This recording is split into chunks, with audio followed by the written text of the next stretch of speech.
اعوذ باللہ من الشیطان الرجیم بسم اللہ الرحمن الرحیم۔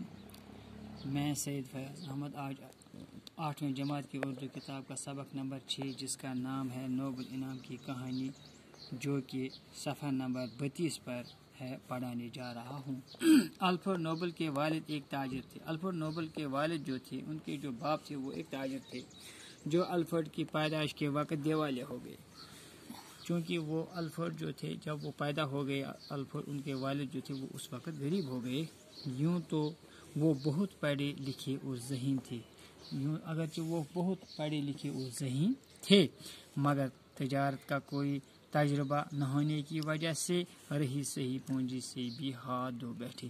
کیونکہ تجارت کا جو تجربہ نہ ہونے کی وجہ سے انہیں جو اس کے پاس باقی پیسے تھے، بچے کچے پیسے جو تھے، وہ ان سے بھی اس کو ہاتھ دھونا پڑا۔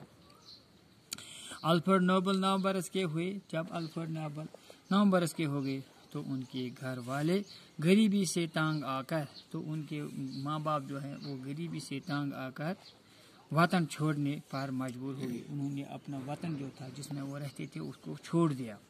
وہ سینٹ پیٹرزبرگ چلے گئے۔ یہ شہر اس زمانے میں روس کا دارالسلطنت تھے۔ یہ شہر جو تھا یہ اس وقت روس کا دارالخلافہ تھا، دارالسلطنت تھا۔ کچھ عرصہ تک تو الفریڈ کی تعلیم گھر پر ہی ہوتی رہی۔ کچھ وقت کے لیے الفریڈ کی جو تعلیم تھی وہ اس کی گھر میں ہی ہوئی۔ جب گھر کے مالی حالات اچھے ہو گئے تو وہ باقاعدہ تعلیم حاصل کرنے کے لیے باہر گئے۔ انہوں نے یورپ بھر کا دورہ کیا۔ انہوں نے سارے یورپ کا دورہ کیا اور کئی زبانیں سیکھیں، اور انہوں نے بہت زبانیں سیکھ لیں۔ انشاءاللہ باقی ہم کل پڑھیں گے۔ باقی وسلام۔